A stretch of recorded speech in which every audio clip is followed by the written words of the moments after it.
Welcome to Mock the Week. I'm Dara O'Brien. The big news this week, former Lib Dem leadership candidate Mark Oaten was revealed to have had a 6-month affair with a male prostitute. After the rent boy recognised him from seeing him on TV, Oaten denied it, saying, "I must have a double." Curiously, the exact same words that did for Charles Kennedy. The rent boy revealed that Oaten asked him to dress up in a replica football kit, although he didn't reveal if Oaten preferred 2 up front and 1 in the hole. We're definitely going to hell for that one. All right. A bottlenose whale swam up the Thames through central London. The whale faced a number of dangers from the strong current, from the low tide, and from passing the Japanese embassy where harpoonists were lined up on the reef. Newspapers competed over what the whale should be called. The Sun called him Wally, the Mail called him Willie, the Mirror called him Whaley, and the Express called him an illegal immigrant coming over here, stealing all of our plankton. Elsewhere, the Russians accused the British of using a hollowed-out rock in a Moscow park to transmit coded messages. The British Secret Service has rubbished comparisons with James Bond. "We're far more sophisticated than that," said a spokeswoman, Miss Kissy Shagminette. The rock was hidden in the bushes, waiting to be picked up in the park by 2 men as part of Operation Mark Oaten.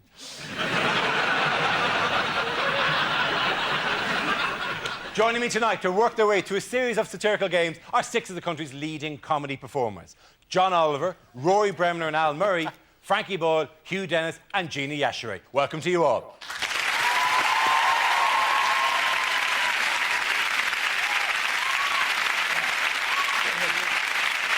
We start with a game called If This Is the Answer, What Is the Question? On the board are 6 categories relating to current events. For each category, I read out an answer and the players have to guess what the question might be. Al, would you like to choose the category? Yeah. Environment, please. OK, your category is environment. The answer is tired, lost and confused. What is the question? How's Charles Kennedy? Statistically, what are the worst words to use on your CV? Does it name 3 acting expressions that Ross Kemp just can't manage? How does somebody over 40 feel when they're trying to download stuff from iTunes? Is it the 3 dwarves that failed the audition?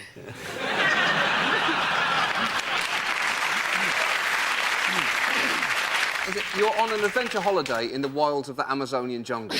In the morning, you ask your guide how he is. What do you not want to hear?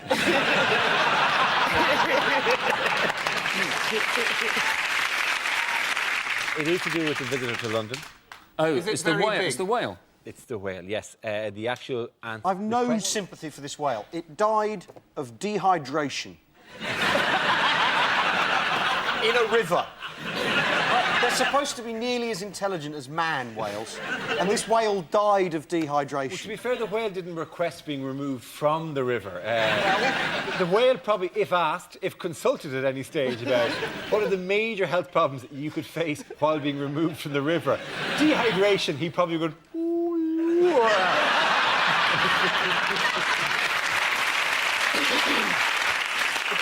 The best thing about this whole whale business is that there's now no need to go to New Zealand. Simply no need. You're 28 hours of connecting flights to look at whales. There's no point. They're in our river. Do you know one of the reasons I think it swam up the Thames was because the Navy were doing sonic soundings and stuff off Southend, and this apparently confused the whale. Because it sounds like an explosion to us, but to the whale it said diversion, North Sea closed. Delays possible till November.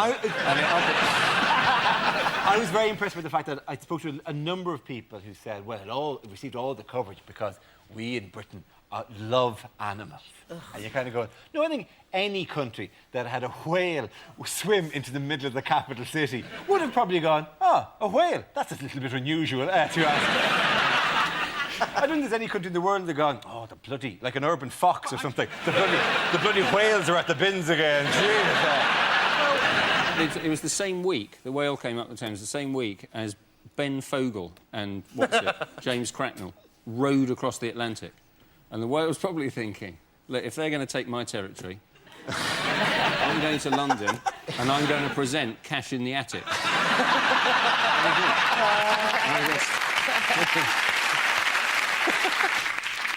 This week on Cash in the Attic. Well, yes, it was my mother's originally. But we're hoping to raise money for a holiday in Australia. It was weird that they were thinking... One of the plans was to use whale song to lure the whale back out to sea. But we don't know what a whale song means. We have no idea. Anything by Dido will do. Yeah, exactly. As an emergency measure, they could have slowly moved Enya up the river from Kingston, playing her I think we should music, do that anyway. driving the whale. Let's do that anyway as a memorial to the whale's memory, Dara. Or let's make a memorial for the whale by putting it in the EastEnders title sequence. Is it not very selective as well that they gave the whale a name? That it was called Wally or Whaley? What was the mistake with the names? Well, because you give a whale a name, but you don't. When a dingo has eaten some children in Australia, you don't say. Well, you don't. Davy the dingo. Well, you generally give the name to anthropomorphise it, to give it to see that it reflects some great human qualities like bravery or Getting whatever. lost. But eating small children isn't really the kind of thing you want to have a morning. Oh, little Teddy the dingo, you're all full up now, aren't you? Exactly. The Sunday Times helpfully ran a map of the whale's route, which we can show here. That's the whale, which is, the river, basically. Just in case you're going, if I was going to Battersea from East London, I wouldn't have gone that way. After the whale sadly died, some criticised the rescue operation. Let's face it, a whale needs to be winched onto the barge like it needs a hole in the head. I thought that was sweet, that particular one. To be fair, the whale only received the same treatment as any NHS patient, dying on the trolley 36 hours after first being seen.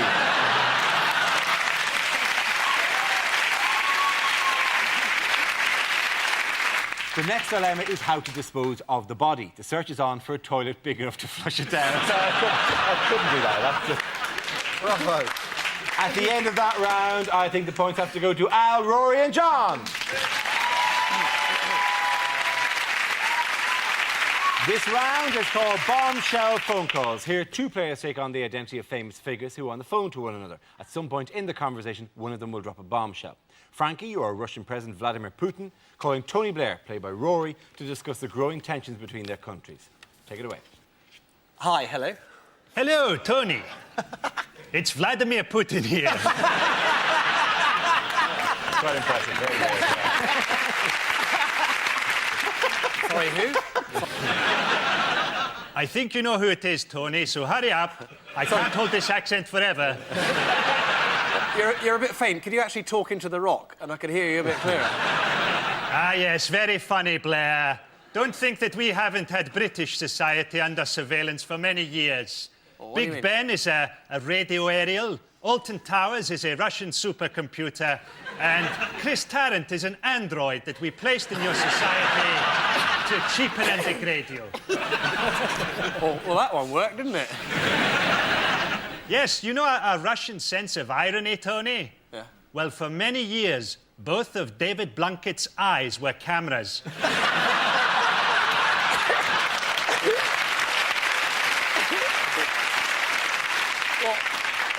I mean, that's useless. You just have, miles of useless footage of bedroom interiors. Nonsense! Russia now leads the world in gonzo pornography. Although we do have a surveillance device in England. It's your son, Leo. What? And we're now having him kidnapped by Fathers for Justice, where he will be raised as Robin.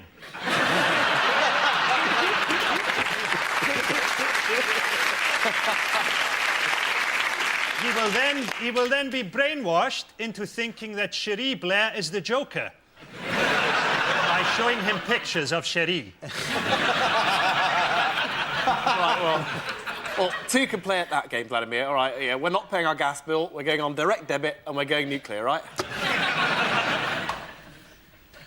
Well, I think we've covered everything, Tony. You haven't heard the last of this. Yes, I have.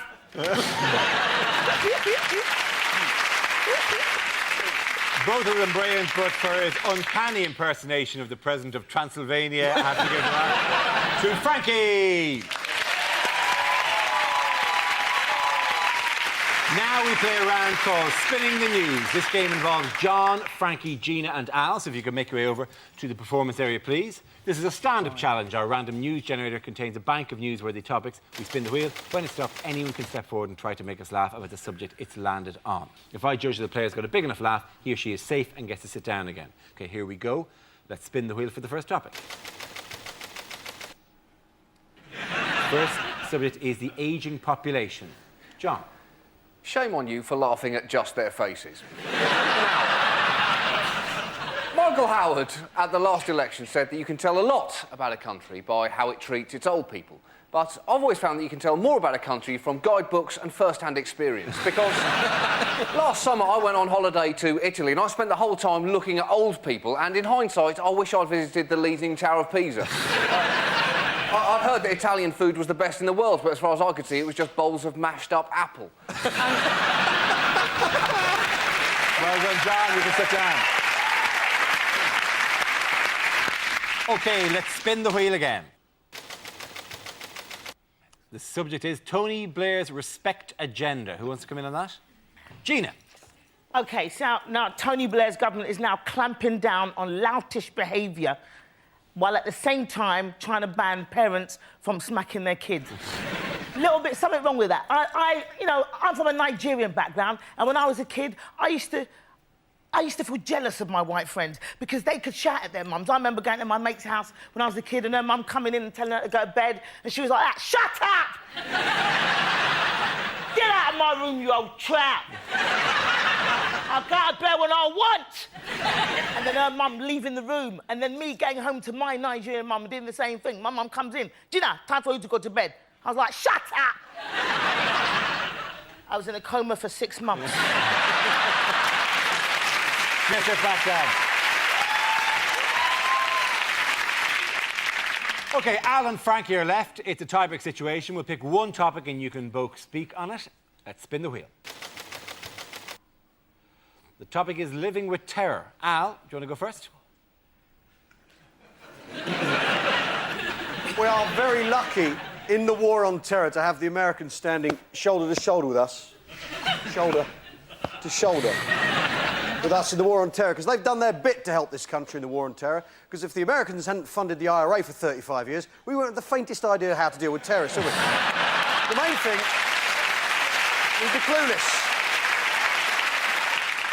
To try and solve the terror thing, the Americans, what they've done, they've gone to Afghanistan to try and find bin Laden. They're looking for a man with a beard in a country where you have to have a beard. It's a needle in a haystack, isn't it? It's a slapper in Essex. You know she's there. Which one is she? Thank you very much, Al. You sit back there. No. Yeah, come on. Frankie, it's your turn. We know we've got this thing now, extreme rendition, where basically they fly people out to torture them, and those flights stop in Scotland. I mean, this is horrendous. People being denied basic human rights, orange jumpsuits. How are we supposed to tell these flights apart from EasyJet? I mean, EasyJet probably would torture you. They'd just charge you for it as an extra. You want a sack on your head and pissed on, sir? That'll be €6. Is this really what we want to do with Islamic fundamentalist terrorists? Make sure they're all on planes? Isn't that a bit like when they used to lock the A-team into a shed full of old mechanical parts? Well done, Frankie, there. I think the winner of that round is going to be Al.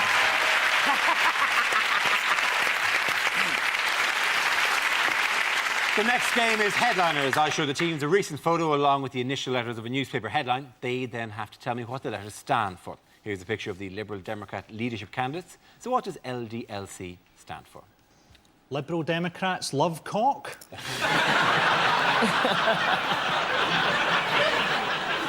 To be honest, Dara, they haven't done themselves any favours by coming on to the YMCA there. Is it going from left to right? It's loser, deviant, lefty, and codger. Is it the annual Liberal Democrat line dancing challenge? Lake Developers Learning Circle? I'll give you two. The first two letters do stand for Lib Dems. Lib Dems, loose Democrats. cannons. Lack charisma? Not a million miles off. Like Love crisps. A liberal snack. Crisps and crack, obviously. Liberal Democrats. The second letter is leadership. Leadership's crap. I don't know what... Liberal Democrat leadership contest.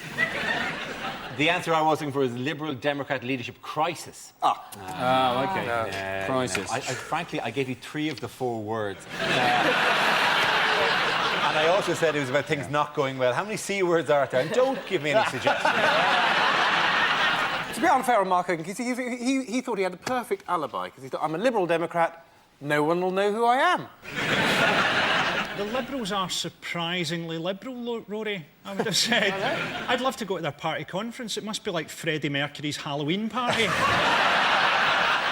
Ming's feeling horny. Grease up another baboon.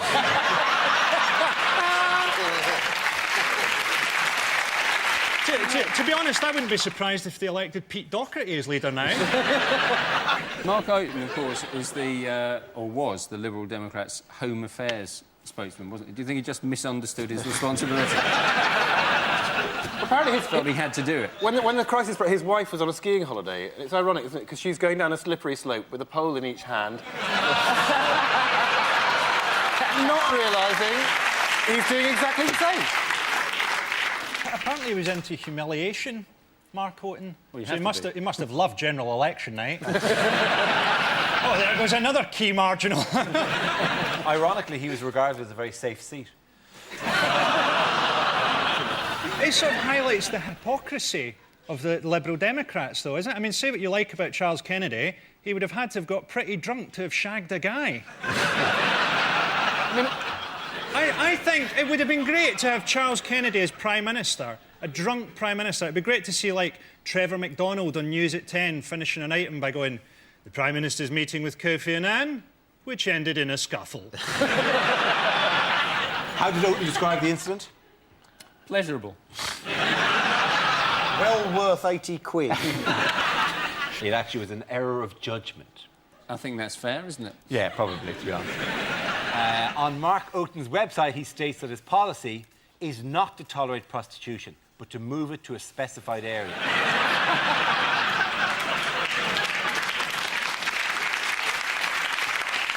Technically known as Round My Place.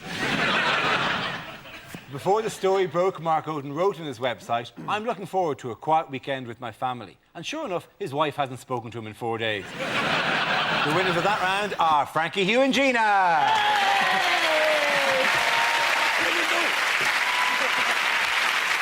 This next round is our version of Question Time called Ask the Politicians. I'll play the host. John and Frankie, you're members of the audience asking the questions. If you could please make your way up there. And the rest of you will make up the panel. Rory, you're David Blunkett. Hugh, you're a spokesman for the Conservative Party. Al, you're the voice of the silent majority. Gina, you're going to be a South London councillor. And may we have our first question from the man in the glasses there. Thank you. What does the panel think that we should do about bird flu? Mr. Blunkett? Right, well, I caught flu from an American bird once, and I had to have her put down. But I think we have to stop birds coming into the country. It's like the whale. I think we've turned into a soft touch for all mammals and avian creatures. I think they come here expecting to be treated on the NHM, the Natural History Museum. We should kick him out.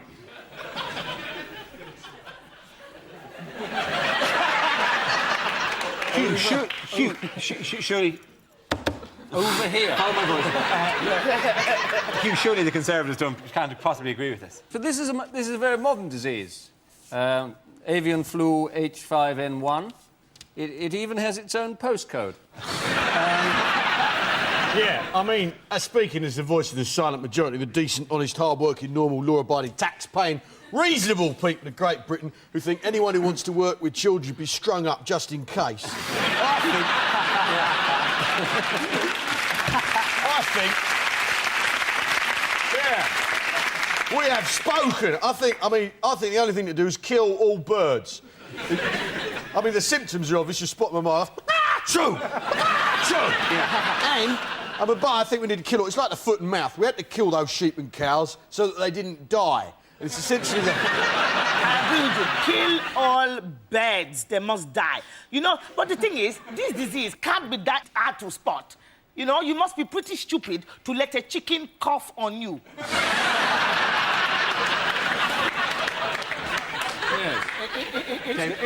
It's not just the sick ones, it's also the worried well.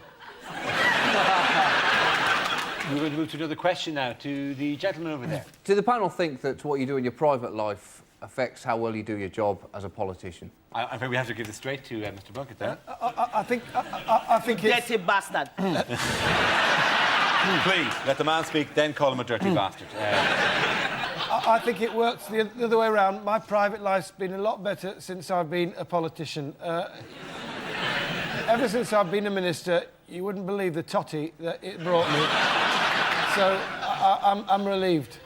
But what you don't know is that you've been sleeping with a moose. Speaking on behalf of the Conservatives, as an MP yourself, Well, I think... Are you drowning in Punani at the moment?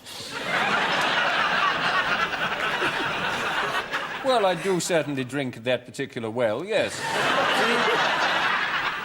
Should we bring politicians to a higher moral standard than other people? Of course, politicians should not even be having sex. When you're married, all that stuff is supposed to stop. OK. We have one final question from the gentleman there. Who are the panel's modern-day heroes? Well, I'm from the new, caring, considerate Conservative Party, so Pol Pot, Mussolini, Oswald Mosley, people whose politics was really very in the centre would be my heroes. Bill Oddie, Tarka the Otter. I can't go into why. Trisha! Yeah, you see, this is it. There aren't any heroes anymore, that's the problem. In the old days, chock-a-block, you bumped into heroes wherever you went. There aren't any heroes. We proper heroes like Nelson. Yeah? One arm, one eye. Still up and at 'em.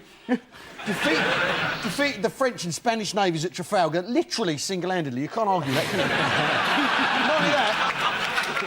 Not only that, he couldn't even tell how far away they were, could he? Yeah, and when the battle ended, he wasn't on the phone, was he, to blame direct? Oh, I lost my arm in a battle, and the Navy should have warned me that a battle was a dangerous situation to be in. So I want £2,000 for the arm, I lost an eye, I want 1,500 quid for the eye. I'm traumatised, I've got Napoleonic War syndrome. No. Douglas Baird had no legs, got in that plane, didn't he? Yeah, he couldn't work the rudder, so they had to point it in the general direction of Germany and off it go. Mr. Blunkett. It's a toss-up, Nye Bevan or Lassie. Can I just say that you are looking remarkably like Benny Hill?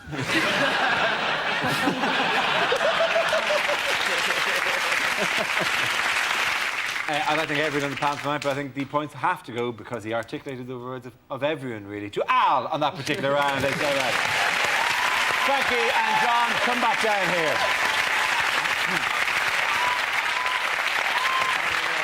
Now we come to our final quickfire round called Scenes We'd Like to See. This is for everyone, so if you can make your way over to the performance area, please. I call out ideas for scenarios we'd love to see, and the performers come in with their suggestions. OK. Here we go. The first subject is cliffhanger lines from a political soap opera. I'm John F. Kennedy. I've been in the shower. Did I miss anything? Hey, Condoleezza. I think I pressed the wrong button.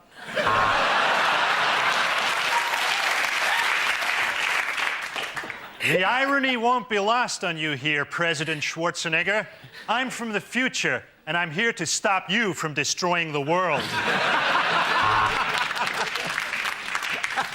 We've had drunkards, we've had rent boys. What could be worse? What have you done? Shagged a goat addicted to heroin?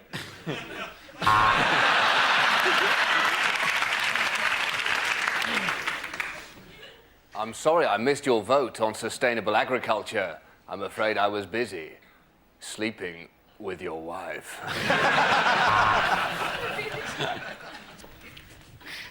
Are you trying to seduce me, Lady Thatcher?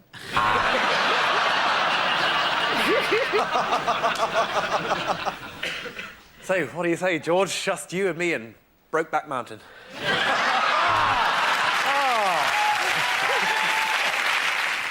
The next topic is things George Galloway would never say. No comment. I can't wear that. That looks stupid. I'm very famous in the Muslim world for being an arse. Oh, enough about me. How was your day?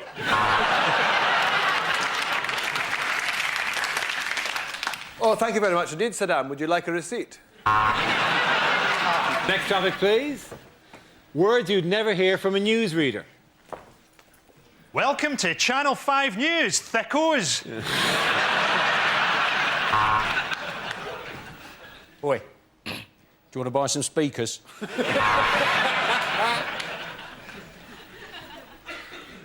Too revolting to describe. But let's have a go anyway. Basically... The two youths convicted this morning got what they deserved.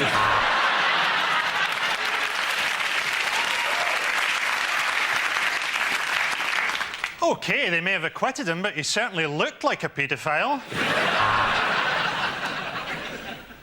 You've been watching Sky News. To be honest, I'd double-check everything you've just heard. Sir Gary Glitter received his honour at the palace this morning. Welcome to ITV News on Ice. Must be unlikely. The next report may contain images that could give you the horn.